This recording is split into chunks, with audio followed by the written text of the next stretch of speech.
Good evening. Welcome to Black Talk. I'm your host, DJ R. Stewart, and we have another interesting show lined up for you tonight. For all you who watched the Super Bowl, I hope the team that you were cheering for won. I think Seattle won. I didn't watch it. I'm a Cowboy homer, so when the Cowboys stop playing, my NFL season stops. And that's been pretty early here recently for the last 30 years, fooling with my Cowboys. But what can I say?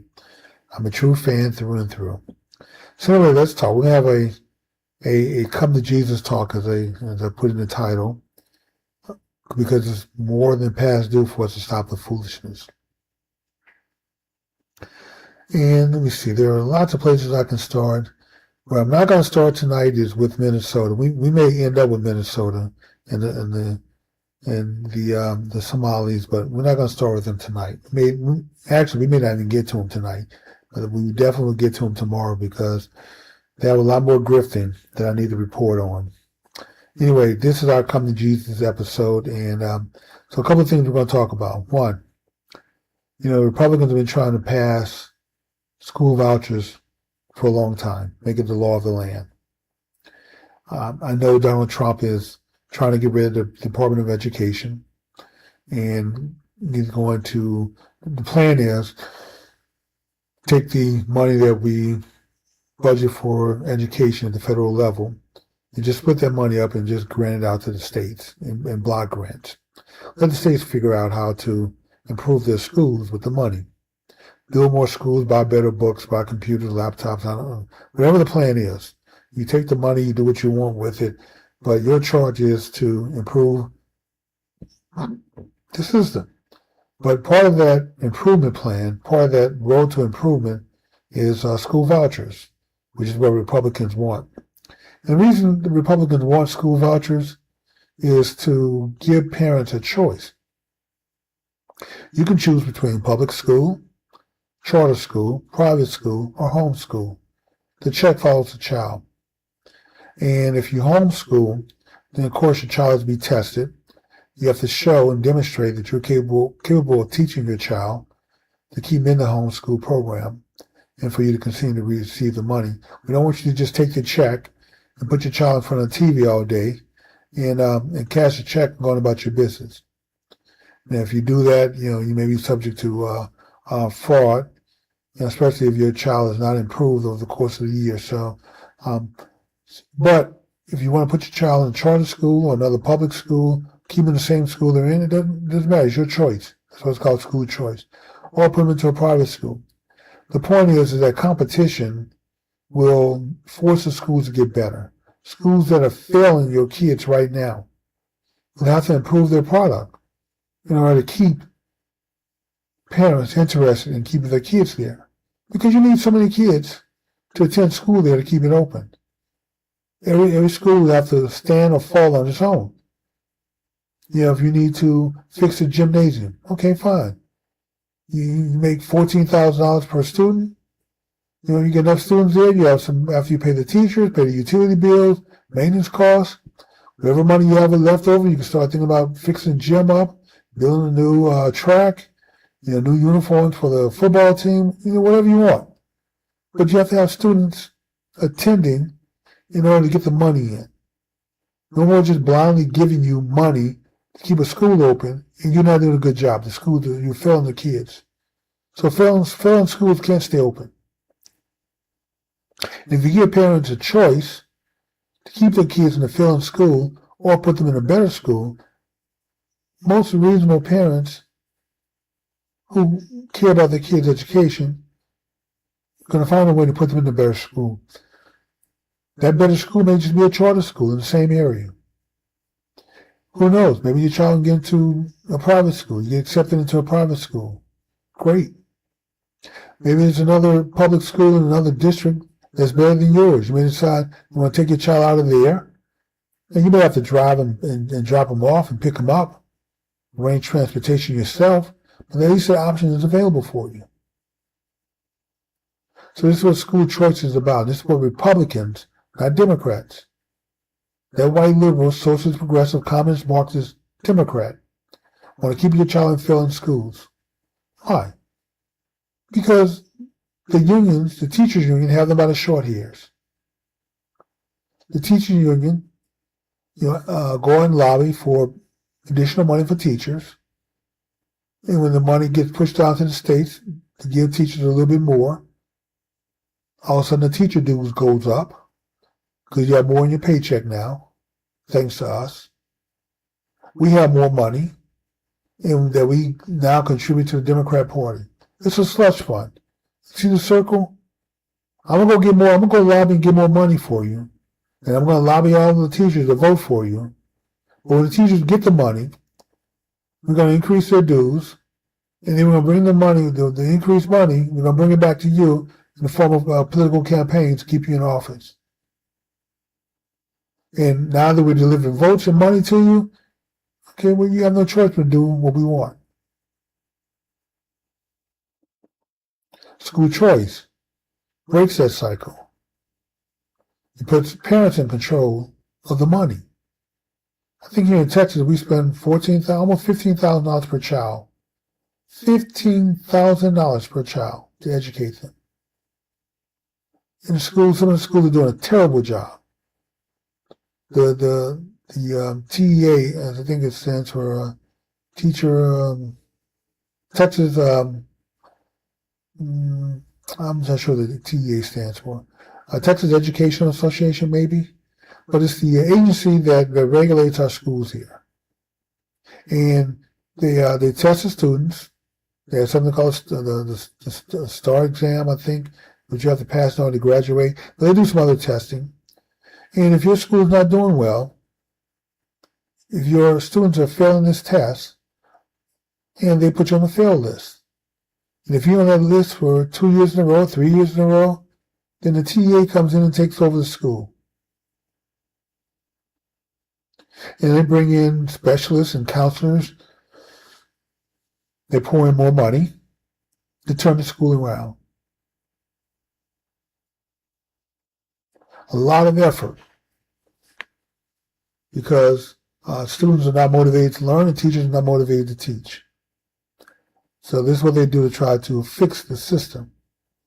But really, school choice would help fix the system. Personally, if it was me, if I was governor of the state, I would ask the Texas legislator to create a law making it illegal for your school, your child to fail school. Criminal. I would make sure that every teacher in Texas was a certified peace officer by the state of Texas. If they want to carry a gun, fine. If they want to be packing in the classroom, fine. They may need it for their own protection. As a peace officer, they would have every right to carry one. But also as a peace officer, they would have ticketing ability. Your child failed a test, $100 ticket. Write it up, send it home. You may ball it up, throw it in the trash if you want to, but don't pay the ticket and get pulled over by the cops.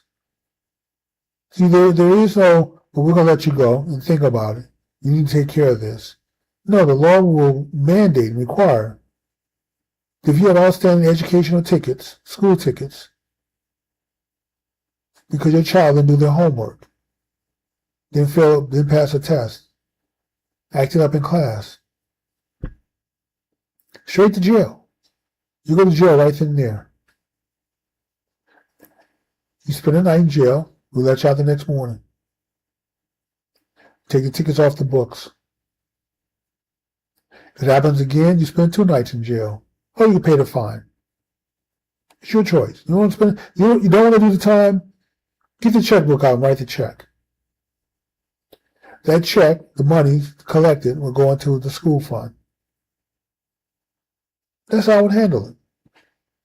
You don't want to motivate your child for education excellence? Okay, fine.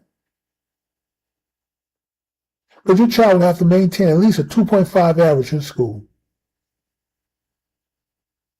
Or if not, at the end of the school year, when the grades come in, you'll see a citation from the state telling you that if you don't pay this, you're subject to arrest. And we'll set a payment plan for you. You can do it in installments, however you want to take care of it. Or you go sit in jail for 5 days. You get $200 a night credit. Your choice. Maybe that would be enough to get your attention to motivate your child to go to school and do what they're supposed to do. So it's not all of the teachers. A lot of it's on parents. Parents are doing a half-assed job at parenting their children. But if I was governor, that half-assed nonsense would stop. I know how to get people's attention. I don't have to sit here and plead. I don't have to cry with you. No, hit your pocketbook up. Lock you up on the weekend when you're trying to go to the club. That's how you get parents' attention. So that's what Republicans want to do for you. Give you school choice vouchers so you can choose where your child goes to school and how your child is educated. Your child is stuck in a failing school. You can pull them out. Best thing to do is pull them out. When you hurt the financial bottom line, maybe, just maybe, the principal, the counselor, the teachers, when they start losing their jobs because the money's not there to keep everybody on staff, there's threat of a shutdown because there's not enough money to keep the school open, maybe they'll get serious about education, educating your child. And if not, then the consequences of the school closed, people lose their jobs. Life goes on. We'll open the school back up in a few years with a whole new crop of teachers, whole new administration. We'll give it a go then, see what happens. The other thing that Republicans, that really Donald Trump wants to do, he's talked about this, so I hope, and it really hinges on the Supreme Court. So you may have heard, or maybe you haven't heard, but Donald Trump wants to create investment accounts for our children.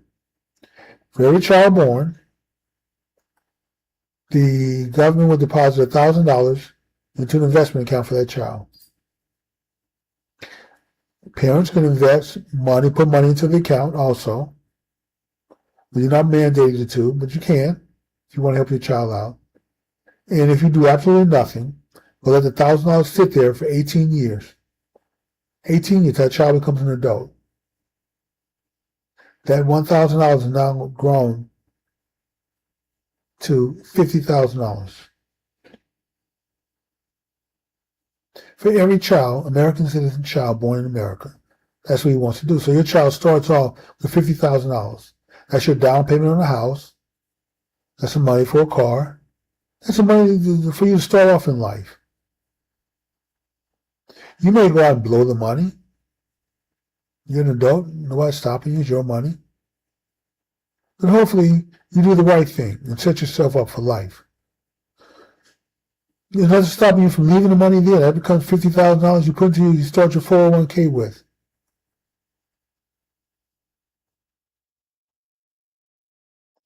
Democrats, what are they trying to do for your child? Oh, they're just trying to keep you in failing schools. They want to keep you in failing neighborhoods. Donald Trump and Tim Scott came up with the plan to create enterprise zones. And that was working real well until black folks lost their mind over people like Michael Brown, George Floyd, start burning things down, tearing up your neighborhoods. Nobody's going to invest in your area. I don't care how much of a tax break they get, how much the government incentivizes it. No one's going to invest money in your neighborhood when you're burning things down and rioting. Up until this nonsense started, $80 billion has been invested in black areas. And they were just getting started. Then Michael Brown, George Floyd, and a bunch of others, we just lost our mind. Killed the program. What the Democrats trying to do for you? Absolutely nothing. Keep you on that plantation, boss. Just you make sure when you go in that voting booth, you vote for us. Because Republicans, they're racist. Donald Trump, racist. Those black Republicans, racist. Everybody's against you. Everybody's racist. And unfortunately, most of our people, a lot of people, can't see the forest for the trees.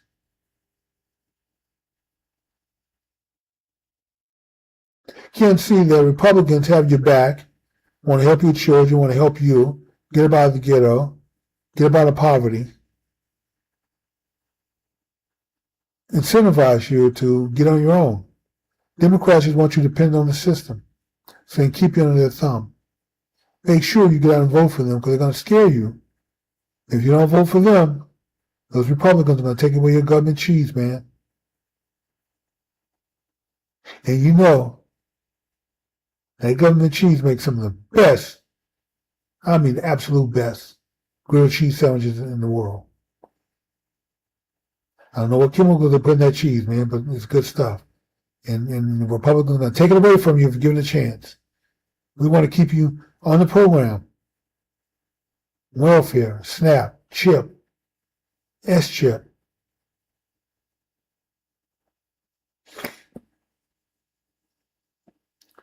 It's time for us to have that come to Jesus talk and stop the foolishness. Stop the sagging. Stop everybody want to walk around being bad. This is not Shaft. This is not Foxy Brown. Those days are gone. We're not running around trying to kick Mr. Charlie in the ass. It's time for us to refocus our attention on education, becoming intelligent, becoming skilled. Because the world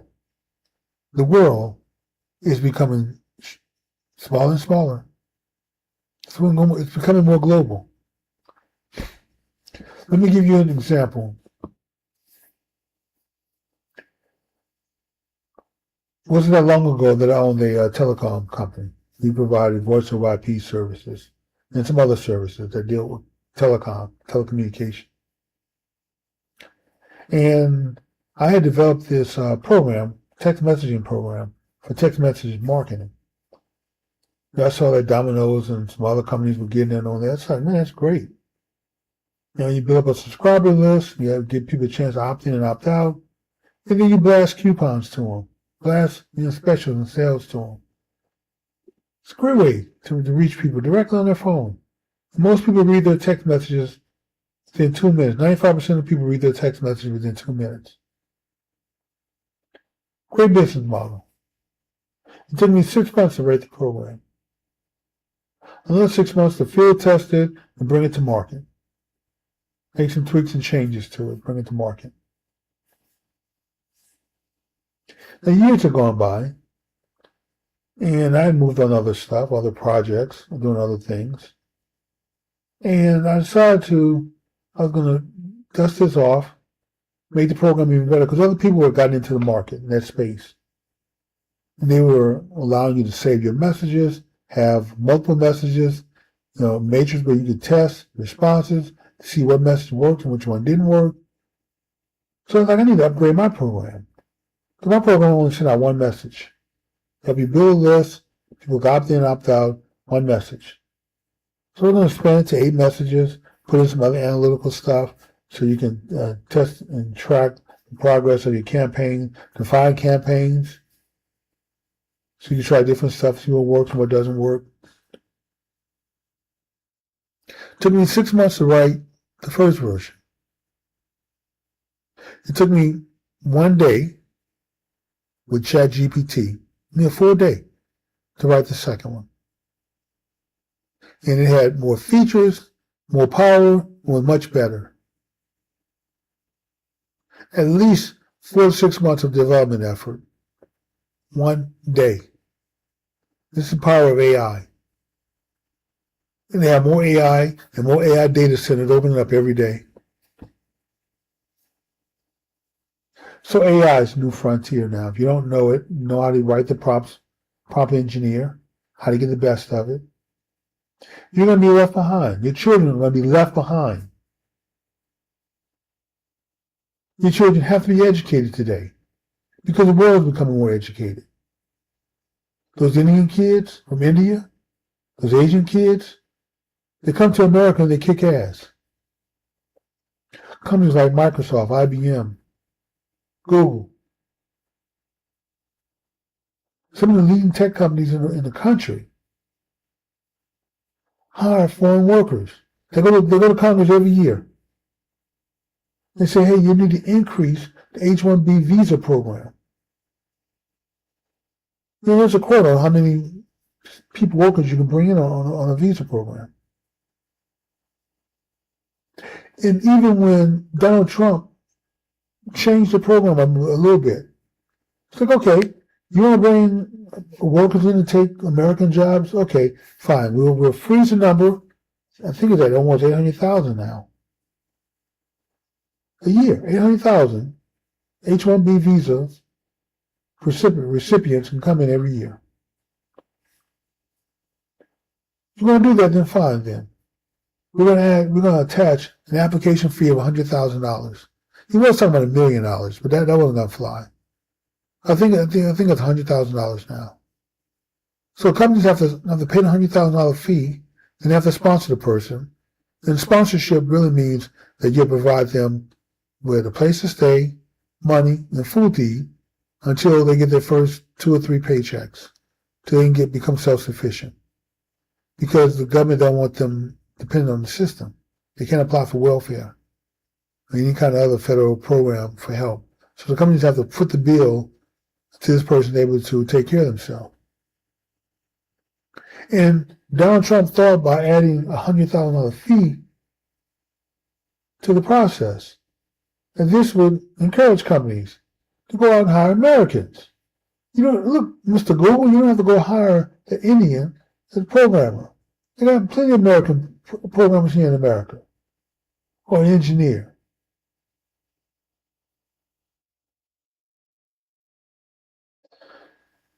I'd like to be able to tell you that the number of Americans in technology increased. The hiring rate increased. It didn't.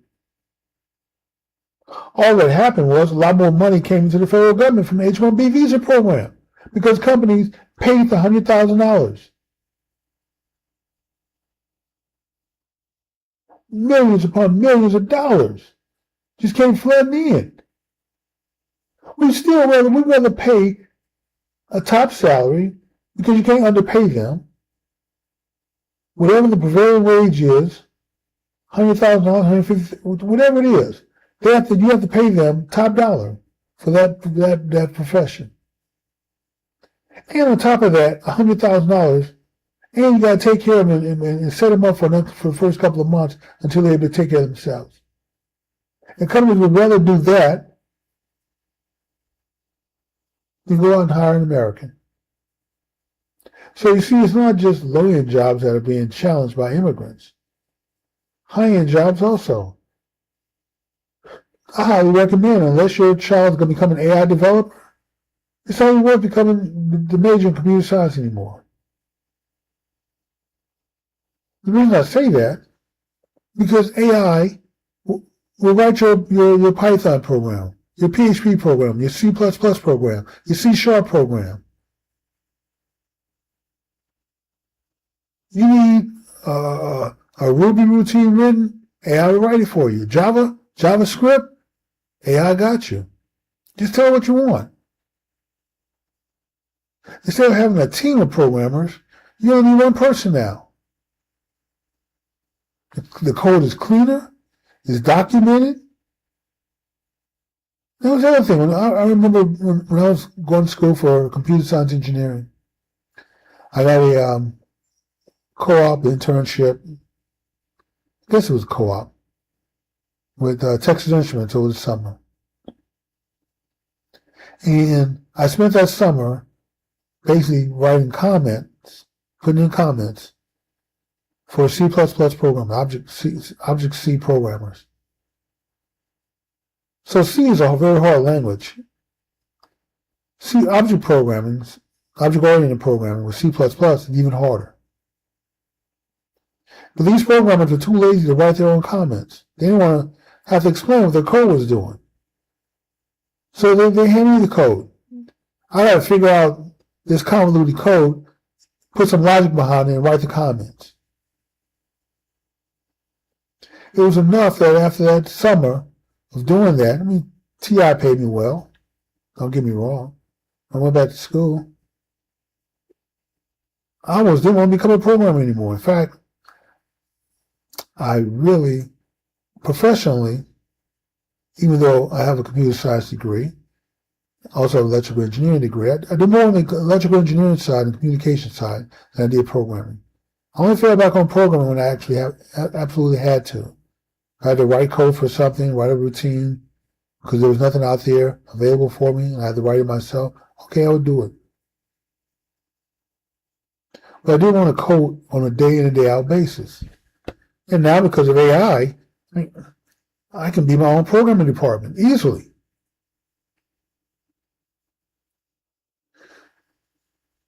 And I'm not the only one. A lot of companies have realized that they don't need a whole team of programmers anymore. AI has replaced them. AI has replaced a lot of jobs.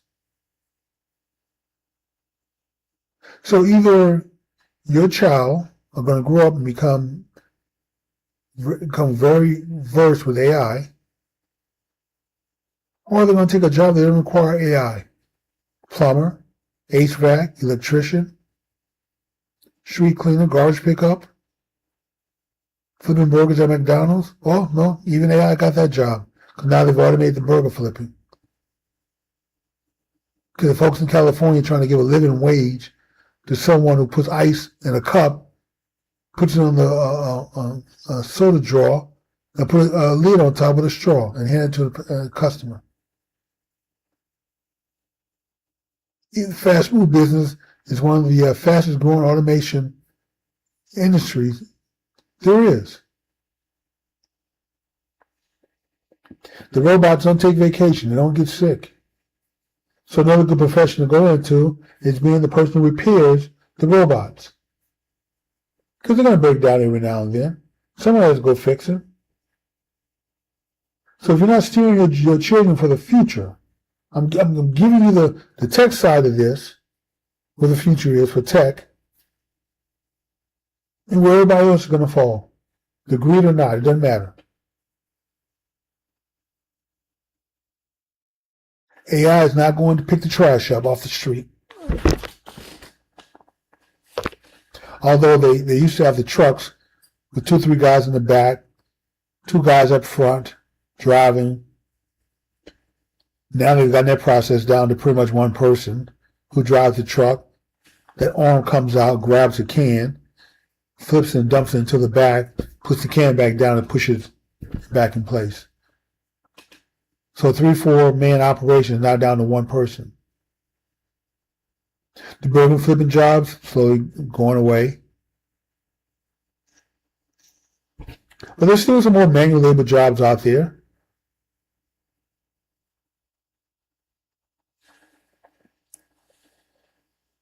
The point is that we have to start thinking about the future, people. We have to stop the nonsense. Men, stop with the sagging. There's nothing cool about your pants hanging off your damn ass. Nothing. It's ridiculous, it's stupid. Nothing cool about it. There's nothing cool about being a fool. Stupid. Ignorant, as they say down South Dallas in Bonton. Not ignorant. Ignorant. Ignorant means that you're willfully stupid. Everybody's a little ignorant about something. But when you're willfully stupid, because you think it's cool, yeah, then you're real ignorant now. You're real special. You have to stop this nonsense. Fathers, it's time for you to go back home, start taking care of your children. I'm not saying they necessarily have to get with your baby mama. It'd be nice if you did. You can patch things up and reunite your family. That's great. Beautiful. If you can't do that, okay, fine, I understand. But at least get involved in your children's life. Start setting the expectation. Let them know what they're facing, what the world is becoming. That's your job. And if you can't see the future and see where things are headed, then talk to me. I can look at where we've been, where we are now, and extrapolate and tell you pretty much where we're headed. If you need some help with that, reach out to me. jrstewart@openness.com. It's OPENESS.com. The JR Stewart is just JRSTEWART. jrstewart@openness.com. Email. I'll write you back. It's time for you to get involved in your children's life. Set the direction. Let them know that when you go to school, I expect you to come back with A's and B's. I remember when I worked at Avaya, there was a guy named Charles. He was Vietnamese. And his parents had immigrated here to America. Through second generation. Charles shared with me that his parents, because they were new to America, someone told them that A's were good, great, the B's were okay. Everything after that, nah, not good. He said he got 3 A's and 4 B's. He got a report card home with 3 A's and 4 B's. Can you imagine? Child coming home, the 3.6, 3 A's and 4 B's. Most parents be jumping for joy with a report card like that. Charles said he got the worst beating of his life. Parents told him, don't you ever walk into this house ever again. A's is that's what you earn, A's.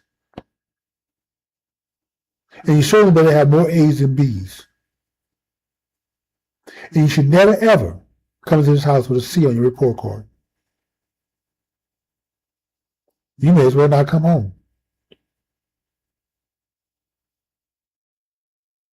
With the pressure of a beating hanging over his head, how he went to school every day. He said, JR was highly motivated to go to school and make grades. I studied hard, worked hard, and even when I went to college, I still would have to come home. Parents still expected me to show that report card, still to make good grades. And I was grown. That pressure is still hanging over his head. Now, I'm not saying that you have to beat your children, but you need to find a way to motivate them for success. Turn the TV off. Turn that PlayStation, what I meant to say, Xbox, Nintendo, Sega. Turn those game boxes off. Man, throw them in the trash. Get rid of the games. We don't have time for that. In your spare time, you're going to learn to play an instrument, the piano, the violin. You're going to read. You're going to recite poetry. You're going to perform in a play. You're going to do some things to feed your brain, is the point. You need to make sure that your child is just as smart as the Asian kids and Indian kids. Because they're the ones taking the job for your kids. We need to show the world that we're just as smart as everyone else. They don't have to pay huge amounts of money to bring talent in when we have talent right in America. But right now, the proof is in the pudding. I don't believe it. Well, JR, we need these skill sets. And, we love to be able to hire your people, but your people don't act right. Fathers, this is your chance to come on. We can turn this thing around with your guidance. Then it brings me to the black woman. I know you've been holding things down by yourself for a very long time. It's got to be tiring. I can honestly say my advice would be, do not have a child with any man. I don't care how much she says he loves you, how much she says he wants you to have his baby, until you marry. If he loves you enough to want you to have his child, he needs to love you enough to marry you. He needs to love you enough to get a job and work, put a roof over your head. He doesn't know if you want to stay home and raise your children or have a career and raise your children together. But it doesn't matter. Whatever you decide, or go back to school, maybe. But whatever your choice is, he needs to be in position to support you, your children, your family by himself. That would help, not 2 paychecks, 1 paycheck. If you have a second paycheck, great. Put it in savings, forget about it. Stack your bags. But if something happens, someone loses a job, or you decide you want to go back to school, earn a master's degree, maybe get a PhD, Or you want to just stay at home and be a housewife. Cook breakfast for your children, send them off to school, clean the house, make sure when they come home they get their homework done, have a relaxing environment for your man when he gets home. If that's what you want to do, fine, great. You can be with a man that gives you that option to do that. He can only do that if he's employed, he's working. He can compete in this world as it is evolving.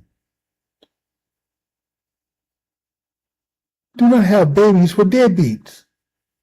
We haven't stopped this nonsense. Oh, but the sex was good, JR. You just don't know. He put it down. Nonsense. There are consequences to having babies by yourself. Not just financially. Oh no. There are medical consequences. Black women have the highest rate of miscarriages of any other group of women in America. Why? Because black women are having babies by themselves. The miscarriage rate for married women is much lower. 50% lower. But the group who has the best miscarriage rate, the lowest rate, are married women who have fathers or grandparents in their life. So it's not just having a husband in your life, it's having your father in your life also. And maybe your grandfather. The point is that the more men you stack in this whole relationship thing, the better your child is. I don't know why. This baffles social science because it's not like it's a financial. There are a lot of women who are financial, who have money, have insurance. It's not like they don't get the prenatal care. They don't get the best care that you can get for their insurance. So it's not a matter of money or insurance.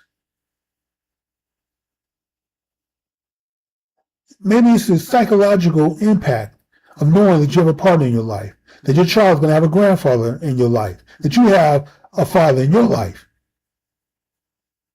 and a grandparent. And your child's going to have a great-grandparent as soon as they're born. Maybe it's the legacy, the lineage. This is the reason why these women with husbands, fathers, and grandfathers do the absolute best with the lowest rate of miscarriage.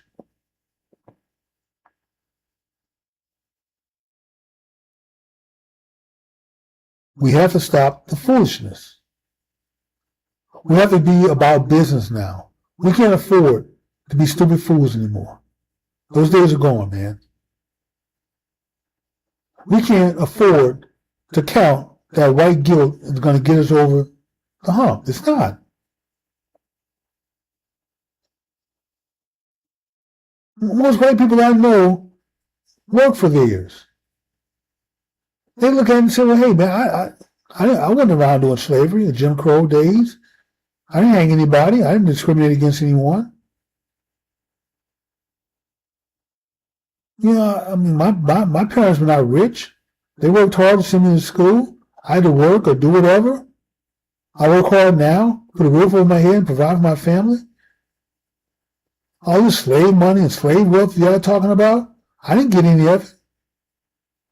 So why should I have to, contribute to some reparation fund? I feel guilty about what I have.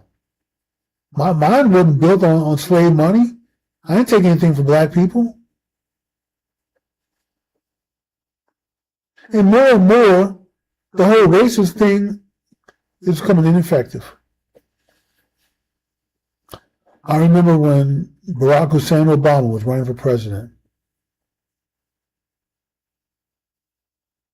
And the Clintons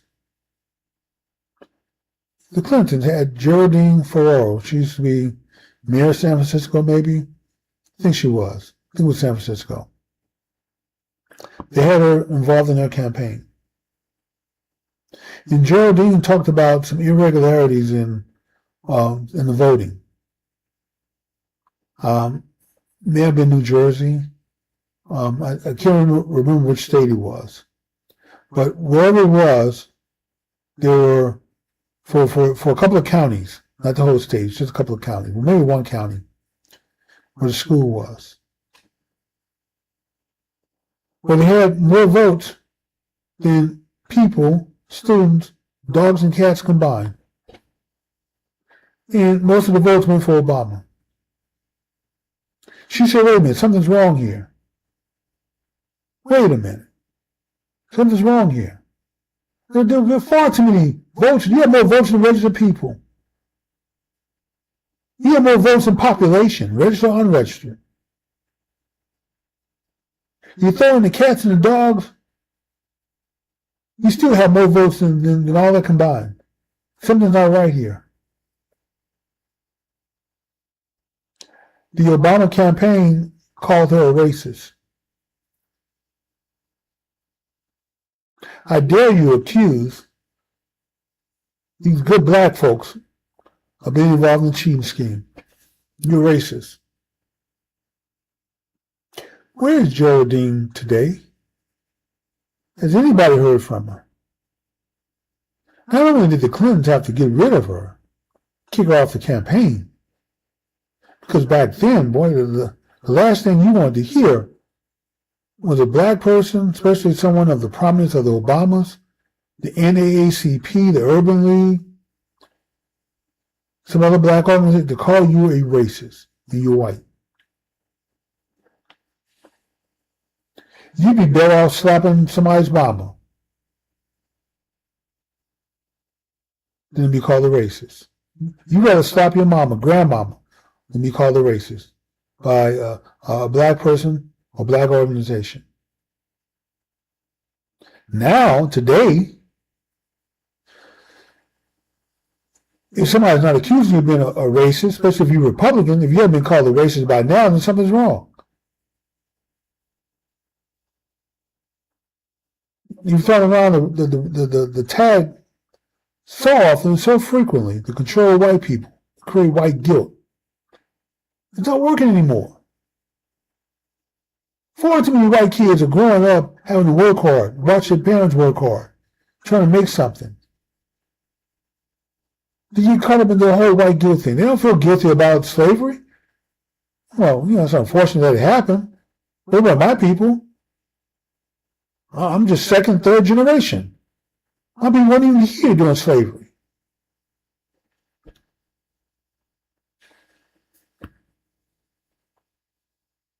Time to change. We need to change. We need to focus on wealth creation, building wealth, and leaving a legacy for our children. All this, white people get to leave their wealth, transfer it to their children. Okay, fine. Do the same. Well, JR, us black folks, well, you're not poor. How the hell are you poor? You can afford $5,000 Air Jordan tennis shoes. And not just one pair of them. You have pairs stacked up. You don't even wear them. You afford to put your kids in $500 and $700, $1,000 tennis shoes to go to school. How are you poor? You drink, I only drink Remy and Hennessy and Kvass. Top brandies. Stuff is not cheap. Johnny Walker Black. Proud of it. Well, I have to drink some whiskey. I drink Johnny Walker Black. I don't drink the other cheap stuff like y'all.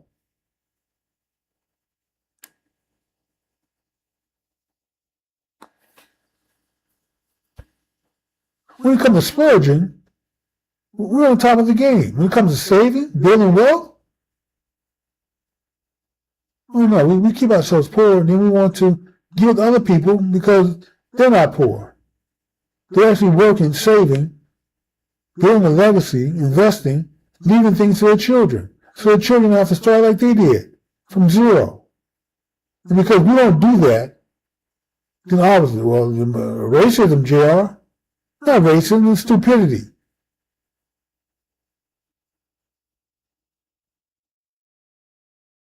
We have to stop this foolishness.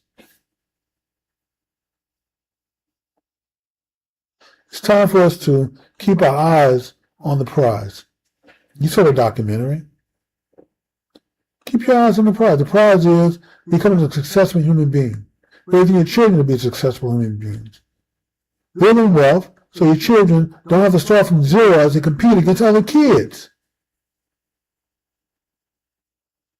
Our kids are just working, renting, trying to save a little money to buy a house. When they see their peers starting their careers off just like them, they're already in a house. Because their parents, somebody left them a little money to put down in the house. We don't let our kids do anything. We just kick it out of the nest. Go make a way, little birdie. Hope you fly.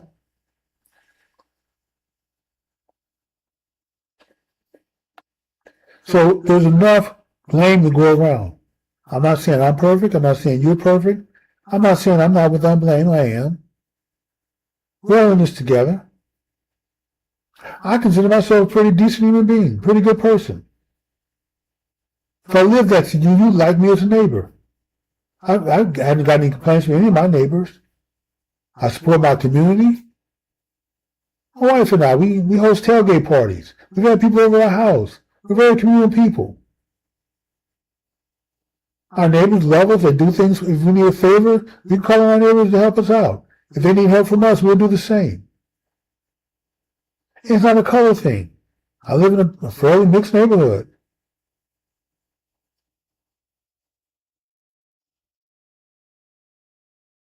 My wife and I, I consider us to be really good people. I promise you, wherever we moved, packed up and we were to move, wherever we landed, nobody would have a problem with us living there. Period.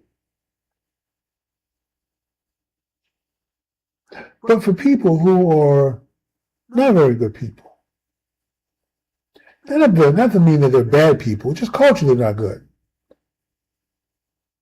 The wife and I bought one of our first houses we bought together is in Plano, Texas. Real nice city, very family oriented, used to be. Growth. We eventually moved, sold the house. One of the contributing factors, pretty much a pretty predominantly white neighborhood, but some black folks moved in down the street, a lady. Man, in spring and summer, she's having cookouts in her front yard, barbecue, music blasting, bunch of people drinking South Dallas Snapple. Well, for those of you who don't know what that is, that's Old English, 40 ounce. Then she had a backyard, nice backyard, had a pool. But the house came with a pool when she bought it. She could have easily, privacy fence, she could have easily pushed her party to the backyard. And nobody would have anything to say, nobody would have been the wiser. There enough trees around her, dampen the sound, the fence, she would have been okay. No, she wanted a party in her front yard. Everybody got to see her and her folks.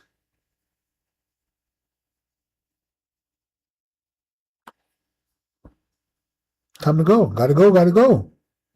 I don't want to be around that. We moved out there because it was quiet. But the community was a little older. There were older people and there were young families moving in with kids. There weren't that many teenagers around. So it wasn't that much noise. It was quiet. The same way the house that we're in now, same way. Young people just starting out with young kids. We don't have very many teenagers here. It's quiet here. One of the reasons we picked this neighborhood as opposed to some other neighborhoods we looked at. A lot of folks riding up and down the street on their bikes and stuff, playing outside. Kids ain't got old enough to do that yet. So most of them stay inside. So whenever someone moves into the neighborhood who doesn't quite fit our profile, they stand out like a sore thumb. And nobody's happy. Like there's another street, a street further up from us, just one block over. They were the partying type. Every now and then the police are coming out. All kinds of stuff was happening in this house. They had to go. Eventually, I guess they decided to move or leave or sell it. but nobody shed a tear when they left. We're all celebrating. We're all happy. And they were white folks. They were white folks who were not accepted by the neighborhood because of their behavior. So don't think it's just a color thing. It's not. Everything doesn't reduce down to color. Sometimes it reduces down to class and culture. And this is what I'm saying now. It's time for us to have a renaissance, to change, a cultural revolution for the better. We're going to gear ourselves towards education, become smarter. We're going to gear ourselves towards success. We're going to focus on leaving a legacy behind, leaving an inheritance for our children so they don't have to start from zero.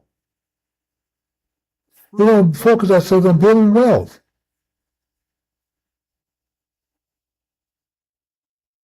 If you're not doing these things, you're going to be left behind. One of the first things you need to start doing is stop voting Democrat.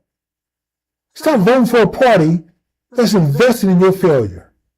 Stop voting for a party that's invested in your children's failure, educationally. Stop voting for a party where they can't feel good about themselves unless they have somebody to feel superior to. That's you. The minions, the political niggers who vote for them. Oh, they love your misery. They love for black folks to come to Washington and be the face of welfare. Even the white people benefit more from welfare than black people. But the face of welfare is black. The face of food stamps is black.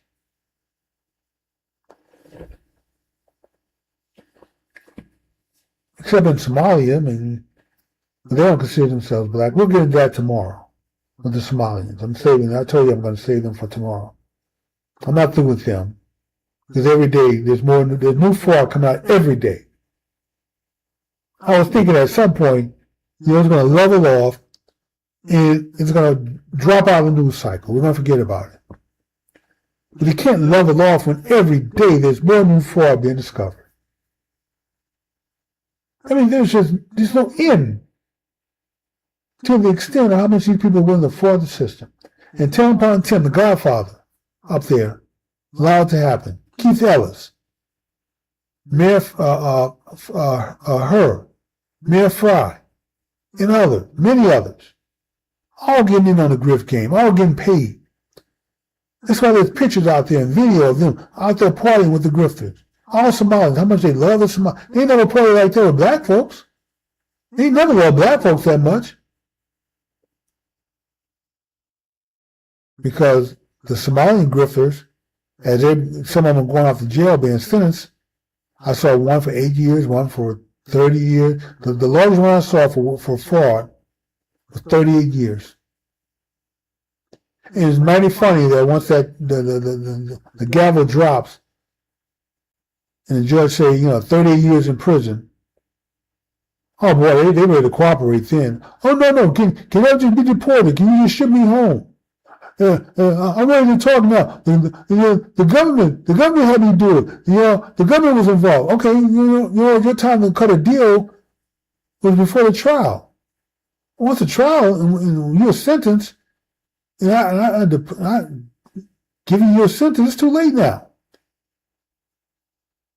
These people just don't talk. They're very tribal, very loyal. But they're starting to change though. Some of them are starting to, and it's not the jail sentence that's scaring them. It's being deported that's scaring them. Anyway, like I said, that's another story. We're at the end of the bottom of the hour, almost at the end. So do me a favor, please help me out. I'm asking. Please hit the like button to improve the algorithm for YouTube. Please subscribe to the channel. And then share the link to the video.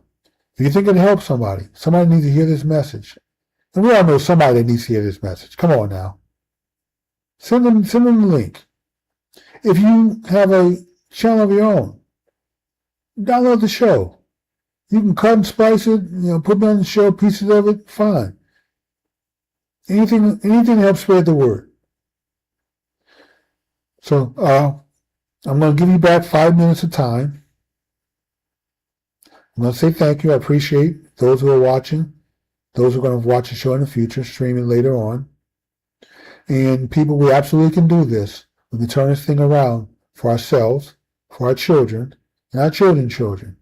That's how far down the line we have to start thinking. We have to start planning and preparing and prepping for our grandchildren and our great-grandchildren. You want to leave a legacy behind. You want to be remembered. So let's roll about sleeves. We can do this. Culturally, we can do this. We have the brain. We have the same brains everybody else has. We have access to $1.7 trillion. That will make us the 8th largest economy in the world. We can do this. We just have to stop being foolish. Stop the foolishness. Stop the game plan. Stop trying to be bad. Stop sagging. Stop robbing, stealing, killing. Stop committing crimes.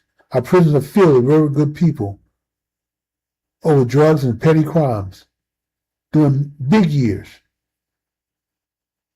Like, what are you in for, man? Well, they call me in possession more than an ounce. Were you selling? No, man, that's personal use. But, what they don't tell you is that this is the 3rd, 4th time. 3 strikes, sometimes you're out. They get tired of giving you probation and letting you out. At some point, they're gonna stack some years up on you because you're a repeat offender now. Okay, those days are gone. When you get out of jail, man, let's turn your life around. Let's get together. We can do this. My wife is working on a program, health program. She's in that health fitness business. And she's designed a bunch of programs. That's another thing that we are far too neglectful, lazy, trifling with our health. That's why we're dying at such young ages. That needs to stop. So I'm going to do a show or 2 this week on health, fitness. So at least 1 show, maybe 2, we'll see. But at least 1.